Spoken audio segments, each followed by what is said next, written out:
Everyone, welcome back. So yes, हम लोग start कर रहे हैं नेक्स्ट क्वेश्चन हमारे चैप्टर नंबर 4 का, लिमिटेशंस ऑफ प्लानिंग। हम लोगों ने इंपॉर्टेंस देखे तो यू नो कि every coin has two sides, so of course heads and tails जैसे दोनों रहते हैं, तो सेम एज इट इज़ हर एक चीज़ के कुछ एडवांटेजेस कुछ डिसएडवांटेजेस भी रहते हैं। तो यहाँ पर हम लोग समझेंगे लिमिटेशन, कैसे प्लानिंग करने के फ़ायदे तो बहुत है लेकिन कुछ नुकसान भी है, उसके कुछ लिमिटेशंस भी यहाँ पर आ जाते हैं। सो हम लोग यहाँ पे देखेंगे क्योंकि planning is for the future और इसको एक्सटर्नल और इंटरनल दोनों फैक्टर्स अफेक्ट करते हैं। तो यहाँ पर सबसे पहले बात करेंगे हम लोग इंटरनल फैक्टर्स, कैसे कौन से इंटरनल चीज़ें हैं जिसकी वजह से कभी कभार हमारा प्लानिंग क्या हो जाता है, फेल हो जाता है और जिसकी वजह से हम लोग प्रॉपरली अपने ऑब्जेक्टिव्स को अचीव नहीं कर सकते हैं। सो यहाँ पर मैंने आपको दिखाया है दैट इज 6 है। First, it leads to the rigidity, planning में not work in a dynamic environment, reduce creativity, huge cost, time consuming process and does not give guarantee success. तो ये 6 आपके एक्चुअली लिमिटेशन है। सबसे पहले लिमिटेशन पे आते हैं, क्या बोल रहा है, planning leads to rigidity. Rigidity का मतलब होता है यहाँ पर फिक्सेशन, या तो मैं ऐसे बोल सकती हूँ इनफ्लेक्सिबिलिटी। इनफ्लेक्सिबिलिटी यहाँ पे एक बार अगर प्लान रेडी हो गया तो उसको चेंज करना हो अगर मुझे, तो बहुत ज़्यादा टाइम लगता है। तो हम लोग यहाँ पे देखेंगे that it is also a time consuming process. लेकिन रिज्ड प्लान फिक्स्ड हो गया, थप्पा लग गया कि हाँ भाई अभी जो भी इम्प्लीमेंटेशन करना है वो उसके अकॉर्डिंग ही करना है, क्योंकि हम लोगों ने बहुत मेहनत की, बहुत सब कुछ उसके ऊपर काम किया, बहुत सारा डेटा वगैरह कलेक्ट किया। सो अभी से फॉर एग्जाम्पल यहाँ पे रिजिडिटी, जैसे हम लोगों ने एक पॉलिसी बनाई, जैसे पॉलिसी ऑफ गिविंग 10% डिस्काउंट, कि हम लोग है ना गुड्स के ऊपर जो भी अपने जिसको भी सेल करेंगे गुड्स बल्क में, उसको है ना हम लोग 10% का डिस्काउंट देंगे, ठीक है। तो ये जो 10% का डिस्काउंट है, लेकिन सामने वाला फॉर एग्जांपल रेडी नहीं हो रहा है इस चीज़ के ऊपर, वो बोल रहा है 10.5% या 11% दो डिस्काउंट, तो मैं परचेज करूँगा परचेज करूँगा गुड्स वगैरह, तो मैं आपको दूंगा ऑर्डर, अदरवाइज नहीं। तो बिकॉज ऑफ दिस रिजिडिटी कि हमारा तो प्लान यार 10% बोल रहा है, अभी ये प्लान में मैं अचानक से चेंजेस थोड़ी कर सकती हूँ, ये तो ऑर्गेनाइजेशनल प्लान है, वो सब कुछ रेडी हो चुका है और मैं एक कस्टमर के लिए मैं ऐसे चेंजेस कैसे कर सकूँ, और अगर चेंजेस नहीं करती हूँ तो मुझे बहुत बड़ा जो ऑर्डर मिलने वाला था वो मुझे नहीं मिलेगा। तो it leads to the rigidity कि यहाँ पे इनफ्लेक्सिबिलिटी सिचुएशन अराइज हो जाती है कि मैं कैसे चेंज करूँ उस चीज़ को, ठीक है।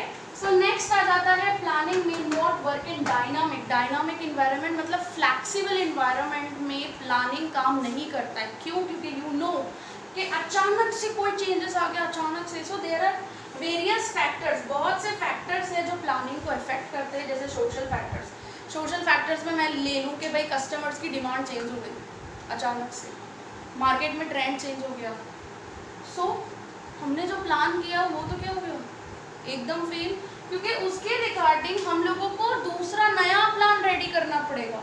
ये मेरा जो प्लान, मैंने जो मेहनत की वो तो वर्क करेगा ही नहीं। तो वही चीज़ बोल रहे हैं ना, प्लानिंग में not work in the dynamic environment, क्योंकि देखो प्लानिंग करने के लिए कुछ अजम्पशंस आपको लेने पड़ते हैं। तो अजम्पशंस अगर एक तो फ्यूचर के लिए, ऐसा ज़रूरी तो है नहीं, यस एक्सपर्टाइजेशन होता है हमारा, स्पेशलाइजेशन होता है उस चीज़ में, तो हम लोग जो अज्यूम करते हैं हमारे एक्सपीरियंस के बेस के ऊपर, क्योंकि अजम्पशन किस पे होता है, एक्सपीरियंस के बेस के ऊपर किया जाता है। तो अगर वो अजम्पशंस रॉन्ग हो गए, और रॉन्ग होना तो ठीक है, लेकिन इन्वायरमेंट में कुछ नया चीज़ आ गया, जैसे फॉर एग्जाम्पल ये इकोनॉमिकल का ले लूँ, नोटबंदी हो गई अचानक से, सो जिनका जो भी प्लान था, क्या वो प्लान उसको कंटिन्यू कर पाएंगे? नो, नेवर उसको कंटिन्यू कर पाएंगे। तो वही तो बोल रहे हैं कि प्लानिंग में not work in that dynamic environment. GST आ गया, से फॉर एग्जांपल कोई टेक्नोलॉजिकल, भाई मार्केट में नई टेक्नोलॉजी आ गई है, अब नई टेक्नोलॉजी आ गई है, वो बहुत अच्छे से गुड्स भी क्वालिटी गुड्स का मेंटेन कर पा रही है, प्लस लोअर कॉस्ट में भी है। और अगर हम लोगों ने अभी अभी अपडेट की हमारी टेक्नोलॉजी वगैरह और मार्केट में एकदम से नई टेक्नोलॉजी, तो क्या करेंगे हम लोग, किस तरीके से उस चीज़ को मैनेज करेंगे हम लोग? तो वो जो हम लोगों ने प्लान रेडी किया है वो वर्क नहीं करेगा ये पर्टिकुलर फैक्टर्स की वजह से, क्योंकि फैक्टर्स चेंज हो सकते हैं। ये एक्सटर्नल फैक्टर्स है, social, political, technological, environmental, economical factors. जैसे पॉलिटिकल, आज बीजेपी राज कर रही है, सोचो अगर कांग्रेस राज करेगी तो पॉलिसीज़ का क्या होगा, गवर्नमेंट पॉलिसीज़ का एकदम चेंज, एकदम डिफरेंट ही नज़ारा आपको इंडिया का मिलेगा। तो because of these factors planning में not work in the dynamic environment, हमारा प्लानिंग नहीं हो पाएगा, काम का प्रॉपरली वर्क नहीं कर पाएगा, हम लोग उसके अकॉर्डिंग इम्प्लीमेंटेशन नहीं कर सकेंगे, क्योंकि एनवायरनमेंट अभी कुछ और मांग रहा है हमसे और हम लोगों ने कुछ और डिसाइड किया था। Okay, so it leads to the limitation. Next आ जाता है रिड्यूसेस क्रिएटिविटी, क्योंकि जितनी क्रिएटिविटी लगानी है ना वो प्लानिंग करने के टाइम लगाने की, उसके बाद क्या हो जाएगा, कुछ नहीं। जैसे फॉर एग्जांपल टॉप लेवल ने डिसाइड कर दिया, पूरा प्लान रेडी कर दिया because they are experts and all, लेकिन से फॉर एग्जांपल कोई भी मिडिल लेवल डिपार्टमेंट हेड्स जो होते हैं उनके दिमाग में कुछ आता है कि यार मार्केट के अकॉर्डिंग ये करना चाहिए, कैसे कर पाएगा वो, क्योंकि टॉप लेवल ने तो उसको वही बोला है कि भाई इम्प्लीमेंट करो। तो उसका जो क्रिएटिव लेवल है, उसका जो सोचने का अंदाज़ा है, जो करना चाहता है, नो नेवर नहीं कर सकेगा। तो मैं ऐसा भी बोल सकती हूँ यहाँ पे planning restricts the employees creativity. Restriction आ जाता है कि वो कुछ अपने अकॉर्डिंग नहीं सोच सकते हैं, कुछ इनिशिएटिव उनको कुछ दिमाग में आया हो तो नहीं कर सकते कुछ भी, बिकॉज टॉप लेवल का उनको मानना पड़ेगा, उसी अकॉर्डिंग उनको इम्प्लीमेंट करना पड़ेगा। फिर आ जाता है involves huge cost. Of course expensive तो होगा ही ना, प्लानिंग एक्सपर्ट्स मंगवाने पड़ते हैं, टॉप लेवल की मीटिंग्स होती है, काफ़ी इन्वेस्टिगेशंस करना पड़ता है, काफ़ी अजम्पशंस लगाने पड़ते हैं।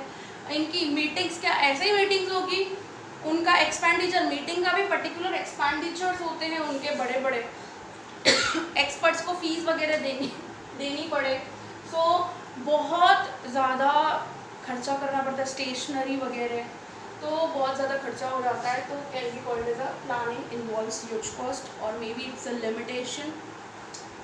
सो नेक्स्ट आपको पता है that is time consuming process. Of course time consuming, जैसे फॉर एग्जांपल मुझे ना मेरे बोर्ड की तैयारी करनी है, तो मैंने ना बहुत अच्छे से प्लान किया। मैं क्या करी, नोटबुक लेके आई, मैंने पूरा प्लान लिख दिया, एक मैं क्या करूँगी, मेरे 1 मंथ में कितना कोर्स होगा, 2nd मंथ में कितना कोर्स होगा, हफ्ते में क्या करूँगी, सब कुछ किया मैंने। हाँ, सब कुछ A to Z मैंने सारा अजम्पशन देखा, डेटा वगैरह मैंने कलेक्ट किया, सब काम किया।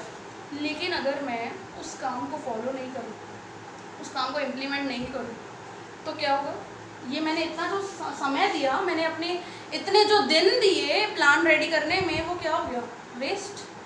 सो प्लानिंग हम लोग वही बोल सकते हैं। आप सोचो कंपनी जब प्लानिंग कर रही है तो उसको तो कितनी कलेक्शन करनी पड़ती होगी, डेटा देखना पड़ता होगा, लास्ट ईयर कितना रेवेन्यू हुआ था, इस साल का कितना ऑब्जेक्टिव रखना है, पॉलिसीज इस साल की क्या बनानी है, कॉम्पिटिटर का क्या पॉलिसी चल रहा है।